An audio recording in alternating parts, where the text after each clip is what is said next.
There's a $4.7 trillion financial industry that lets you turn unpaid invoices into same-day cash. It's not a loan, it doesn't go on your balance sheet as debt, and your credit score barely matters. Yet only 59% of business owners even know it But, exists. I mean, it is just a massive blind spot in small business finance. And with the structural shift we're seeing right now in 2026, understanding this whole machinery is just more critical than ever. Right, so today's deep dive is built specifically for you, the listener, to really explore this hidden landscape. We're pulling from some incredible sources today. Yeah, that 2026 liquidity market briefing. Exactly, and also that deeply revealing data on what the industry calls the bank denial pipeline. Oh, that data is brutal. It really is. So our mission today is to show you exactly how this alternative financial machinery actually works. Because reading that 59% awareness stat, it immediately reminded me of playing a video game where like half the players are completely oblivious to a hidden cheat code. Right. They're just grinding away, struggling on the hardest difficulty to manage their cash flow. Well, this cheat code is just sitting there, ready to unlock the exact resources they need to level up. That's a great way to look at it, because for the businesses that do leverage it, Yeah. it fundamentally changes how they operate, how they scale, and really how they view their own receivables. Yeah. But, before we get into the strategy of how to utilize this, we have to establish the legal framework, because the legal definition of what we're talking about here, invoice factoring, changes everything. Okay, let's unpack this, because the word factoring gets thrown around constantly in business circles. And I mean, I know there's a stubborn stigma attached to it. Oh, a huge stigma. Right. People assume it's just like a desperate, high-interest, short-term loan for failing companies. Yeah, and that stigma is the most persistent misconception in commercial finance. Factoring is fundamentally not lending. Wait, not lending at all. Not at all. It is the outright purchase of an asset. Specifically, the asset is your accounts receivable. So the money your corporate customers legally owe you. So I'm literally just selling a piece of paper. I mean, how does that actually work without feeling like some, back alley deal? Well, you're liquidating an asset you already own rather than borrowing against future potential. And from an accounting perspective, that's a massive distinction. Oh, because it's an asset sale, so it doesn't hit your balance sheet as a liability. Exactly. It keeps your debt-to-income ratio looking completely pristine, which has huge implications for tax reporting. And it preserves your ability to go to a traditional bank later if you need, like, a conventional term loan. That makes total sense. And honestly, finding these buyers used to feel incredibly opaque, but the infrastructure has modernized so much. Like, platforms like BusinessLoan.Directory connect you with 75+ lenders, including factoring companies, and the matching is totally free. Right. It takes that opaque back alley feeling completely out of the equation. Yeah, you're stepping into a highly formalized marketplace now. Yeah. So the factoring company, which is just known as the factor, they look at your legally binding invoice. Say another company owes you $100,000 in 30 days. All right. They recognize that invoice has tangible value today, so they buy it from you at a slight discount. So because the factor is buying an asset rather than issuing a loan, the pricing model and the mechanics have to be entirely different, right? Like, we aren't dealing with traditional interest rates. Exactly. It's built on three main pillars. Yeah. So first is the advance rate. When the factor buys that invoice, they don't just hand over the entire face value on day one. Right. That would be too risky. Yeah. Typically, they advance you 80% to 95% of the invoice's value immediately. Yeah. So on a $100,000 invoice, you see a wire for, say, $85,000 hit your operating account within hours. Wow. And the variance in that advance rate is fascinating to me. I noticed in the data that the trucking industry routinely sees advance rates up to 100%. Yeah, trucking is unique. Which totally makes sense when you understand the mechanics of freight. It involves, highly standardized freight bills and incredibly predictable payment cycles from major logistics brokers. Right, which reduces the factor's risk to near zero. Exactly. But for most other industries, that leaves a 5% to 20% gap. Yeah, and that brings us to the second pillar, which is the reserve. The factor holds this back. So in our example, that $15,000, they hold it in a dedicated account until your customer actually pays the invoice in full. So it's like a security deposit on an apartment. That's a perfect analogy. Yep. It functions as a risk mitigation buffer. If there's a dispute over the delivery, or if the goods are damaged, or the customer tries to short pay the invoice for whatever reason, the factor uses that reserve to absorb the friction. Without taking a loss on their initial advance? Got it. So it operates almost exactly like an escrow account or, a retainer fee for a law firm. It's held in trust. And once the corporate customer pays the full 100 grand to the factoring company, the factor releases that remaining reserve back to the business owner. Right, but obviously they don't release the whole thing. Here comes the fee. Here comes the fee. They release the reserve minus the third pillar, which is the factor rate. This is the actual fee charged for providing the liquidity. It typically ranges from 1% to 5% per 30-day period. Okay, so if the factor rate is 3% and it takes the customer exactly 30 days to pay, the factor keeps $3,000. Right. And they release the remaining $12,000 from the reserve back to you. So you walk away with $97,000 total out of your $100,000 invoice.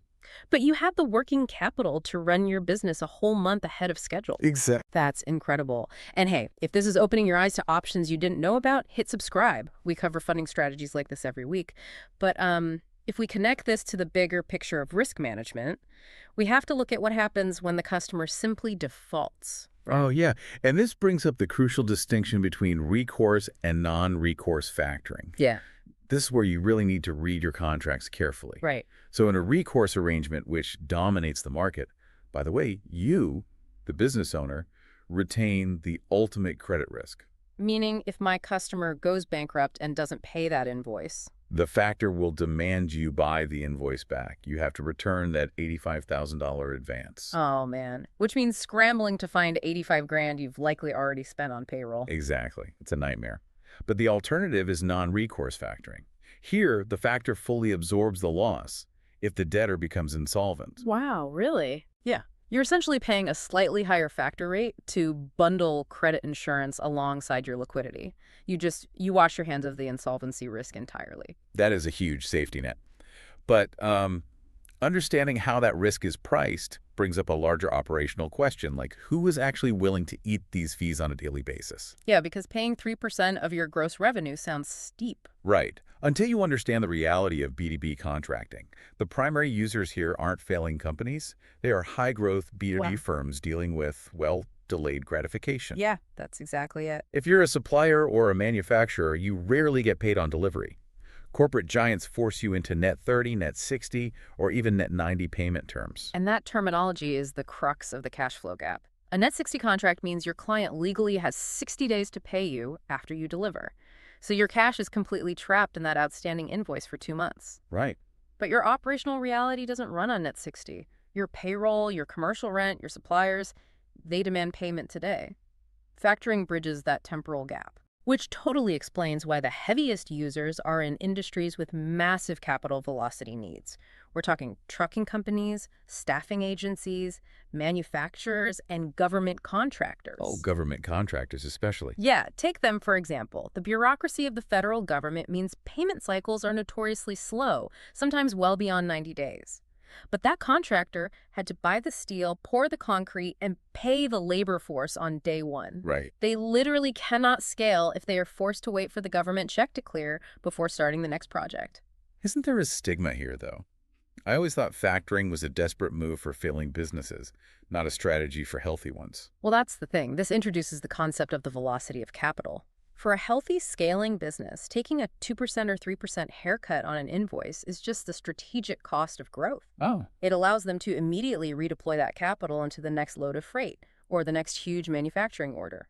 The alternative is sitting paralyzed for 2 months, literally turning down new business because your capital is tied up in a piece of paper. Wow. So, if the velocity of capital is the ultimate goal here, why do so many founders still bash their heads against the wall trying to get traditional bank loans? Let's compare the timelines because the data on the bank denial pipeline is just brutal for small businesses right now. It is. The traditional lending ecosystem operates on an entirely different set of risk metrics. They prioritize historical performance over current momentum. A traditional commercial bank loan is incredibly sluggish. You're looking at 1 to 4 weeks just to get through the underwriting committee. And they demand extensive documentation, usually 2 years of pristine tax returns showing sustained profitability and a personal FICO score from the founder of 680 or higher. And here's where it gets really interesting. I was genuinely surprised by this because demanding a 680 FICO score actively penalizes founders for growing. Absolutely. I see this all the time. A founder secures a massive purchase order. To fulfill it, they bootstrap. They max out their personal credit cards to buy raw materials. That immediately spikes their credit utilization ratio, which is a massive component of a FICO score. Yep. It tanks the score. Exactly. Their score drops to like 620. So when they go to the bank to get working capital to fulfill this huge profitable contract, the bank's algorithm just sees a stressed borrower and issues an automatic denial. The very act of growing their business ruined their personal credit. It's a broken system. Yeah. And even government-backed programs fail to address the speed issue, like an SBA cap line, which is specifically designed to provide working capital against receivables, typically takes 30 to 90 days to fund. 90 days. Right. If you need to make a massive payroll this Friday, a loan that finally funds in late November offers zero utility. It just introduces severe execution risk. Which brings us to the ultimate twist of factoring. Factoring funds in 24 to 72 hours. Yep. And it bypasses that entire FICO trap because the underwriting focuses on your customer's credit quality, not yours. That is the key right there. You could be a young manufacturing firm with a battered 620 credit score. If you land a massive contract to supply Target, a traditional bank rejects you based on your history. But a factor approves you immediately because Target is the one ultimately paying the invoice. And Target's corporate credit is pristine. You're literally leveraging your client's balance sheet to fund your own growth. Exactly. The accessibility of that leverage is shifting the entire market. And finding out if you qualify doesn't require some grueling multi-week process. At BusinessLoan.Directory, the pre-qualification takes under 2 minutes and there's no hard credit pull. You can find out exactly what your invoices are worth on the open market almost instantly. Yeah, and once you realize the power of leveraging your client's credit, you face a strategic choice. Do you leverage your entire accounts receivable book or just specific pieces of it? This is the whole debate between spot factoring and whole ledger factoring. So what does this all mean? Like, spot factoring lets a business be surgical, right? If you have 50 diverse clients who generally pay on time, but you have one massive corporate client that always stretches you out to 90 days, you don't need to factor your entire business. You simply spot factor that one problematic invoice to relieve the bottleneck. Exactly. You manage the rest internally. But while spot factoring offers maximum control, whole ledger factoring requires you to commit your entire accounts receivable book to a single provider. The factor purchases every invoice you generate. Okay, hold on. Why would I ever choose to hand over my entire ledger? Giving up the whole book feels like outsourcing your entire back office and paying fees on everything instead of just spot factoring the one invoice that's giving me a headache. Well, you are outsourcing your back office. Yeah. And for many high-growth firms, that is exactly the appeal. Really? Yeah, it comes down to volume, convenience, and automation. By committing the whole ledger, you provide the factoring company with immense predictability. So in exchange for that volume, they offer significantly lower factor rates. And more importantly, they effectively become your collections department. The business owner no longer spends their Friday afternoons chasing down clients for late payments. The factoring company handles all the invoicing, tracking, follow-ups. You're trading granular control for a cheaper, automated administrative process. Okay, that makes perfect sense for a company scaling so fast that their internal team just can't keep up. But relying entirely on an outside financial entity introduces systemic vulnerabilities. Big time. Because every fast cash industry has its traps, and we really need to look at the dark side of these contracts. What are the major red flags hidden in the fine print here? So the first layer of danger involves hidden fees. A factor might pitch a highly competitive, say, 1.5% factor rate to win your business. Sounds great. Right. But buried in the contract are origination fees, monthly maintenance charges, processing fees, and ACH fees, which are literally just charges for utilizing the automated clearinghouse network to move the money. Suddenly, the effective cost of that capital is much higher than advertised. Wow. But the most insidious trap, and the one that actually ruins businesses, is the APR misconception. We have to walk the listener through this math because it completely warps how you view the cost of money. Yeah, this is critical. Let's say you take an advance and the factor rate is a flat 1.2 multiplier. You are essentially paying a 20% fee on the money you advanced. So you borrow $100,000 and you pay back $120,000. In pure dollar terms, paying a $20,000 fee to keep the lights on might seem entirely justifiable to a stressed founder. And, in isolation, it is. But APR annual percentage rate is the standardized metric used to measure the cost of capital over time. If you paid that $20,000 fee over a full 12-month period, your APR is 20%. Right. But factoring operates on compressed short-term timelines. If your customer pays their invoice in just 60 days, you have repaid that 120 grand in 1/6 of a year. Which means the annualized math goes completely ballistic. I was genuinely shocked by this. Paying a 20% flat fee in 60 days translates to 120% APR because you multiply that 20% by the 60-day periods in a year. Exactly. If a traditional bank offered you 120% APR, you'd hang up the phone immediately. But because it's framed as a simple factor rate or a fixed dollar fee, businesses fail to contextualize how expensive the capital really is relative to the incredibly short time they hold it. Yeah. And if a business defaults while holding that expensive capital, they often trigger the most toxic clause in commercial finance, the confession of judgment, or COJ. Yeah, I was looking at the New York data regarding this, and the confession of judgment is terrifying. It's not just a penalty fee. By signing a contract with the COJ, you are literally pre-signing a guilty plea before a dispute even occurs. You confess to a future judgment against your business. It's awful. The weaponization of the COJ is what makes it so dangerous.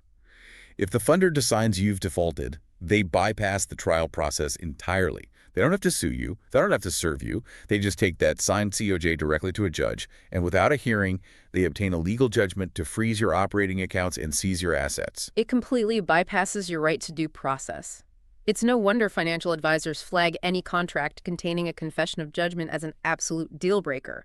You cannot risk your entire company's infrastructure on a unilateral decision by a funder. No, you can't.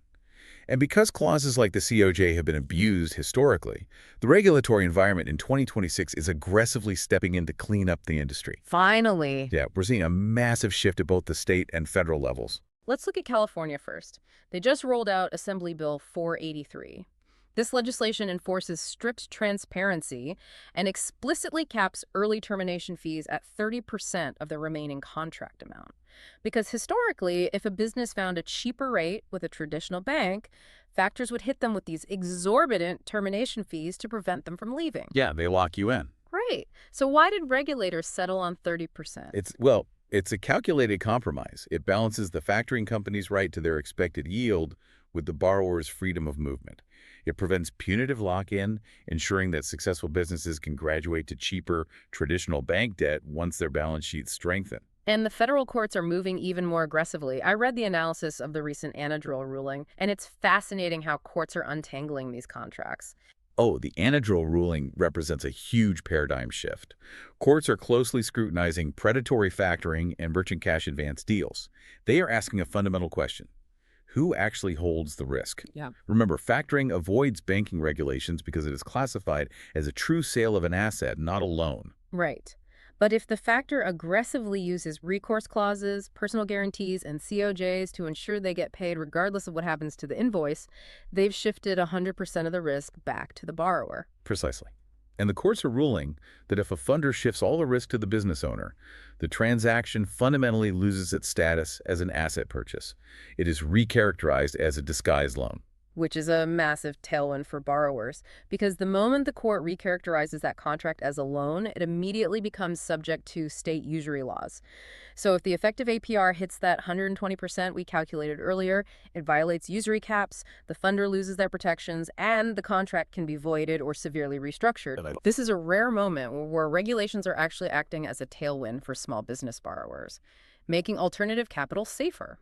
If you've stuck with us this far, you clearly need this information. Subscribe so you don't miss what's coming next. Because while regulators are fixing the contracts, technology is fundamentally changing who even gets approved. Yeah, legal protections establish the baseline, but technology is completely rewriting the rules of underwriting today. What's fascinating here is that in 2026, the defining trend is the deployment of agentic AI, autonomous AI agents making real-time capital decisions. Wait, currently 61% of lenders have deployed agentic AI for underwriting. Yep. And this isn't just about reading PDFs faster. The data shows it has caused a 300% increase in throughput, but the real revolution is how they are evaluating risk. It's called contextual underwriting. Right. Contextual underwriting abandons static, lagging indicators like two-year-old tax returns or personal FICO scores. Instead, these autonomous agents integrate directly into a company's ERP, their enterprise resource planning software, systems like NetSuite or QuickBooks. which gives the AI a live feed into the operational health of the business. Exactly. Wait, so an AI is reading my shipping times and my inventory turnover to decide if I get $1 million? It absolutely is, because the embedded finance in ERP systems makes this possible. The AI analyzes real-time signals. What is your inventory velocity? How fast are products moving off your shelves? What is the social sentiment surrounding your brand? How reliable are your fulfillment and shipping times? My supply chain stability is literally replacing my FICO score. Because to an AI model, real-time operational efficiency is a vastly superior predictor of payment behavior. If your ERP data shows you consistently deliver goods on time, your supply chain is resilient, and your return rates are low, the AI understands your invoices are highly likely to be paid. Wow. The AI underwrites the holistic health of the operation in seconds, providing liquidity to businesses that legacy banks would reject for just having a short credit history. This is an incredible evolution. To synthesize all of this, we're looking at a $4.7 trillion industry that serves as a vital alternative to the grueling 30 to 90-day bank waiting game. Factoring allows you to bypass the bank denial pipeline by treating your invoices as assets and leveraging your client's pristine corporate credit instead of yours. Right. It keeps debt off your balance sheet, and thanks to agentic AI, the approval process is faster and more holistic than ever. But you have to navigate the mechanics smartly. You have to translate flat factor rates into annualized APRs to understand your true cost of capital, and you absolutely must refuse contracts containing a confession of judgment. It ultimately comes down to utilizing the right financial instrument for your current stage of growth. When time and capital velocity are your most expensive constraints, paying the premium for immediate liquidity isn't desperation. It's a calculated strategy to capture market share. And finding the right partner to execute that strategy shouldn't be a hurdle. Head to BusinessLoan.Directory right now and see what options are available for your situation. You can match with lenders, check your rates without a hard credit pull, and get your capital moving immediately. This raises an important question for the near future, though. If AI can already underwrite you based on your inventory velocity today, how long until autonomous accounting software proactively funds your account and sells an invoice before you even realize you have a cash flow gap?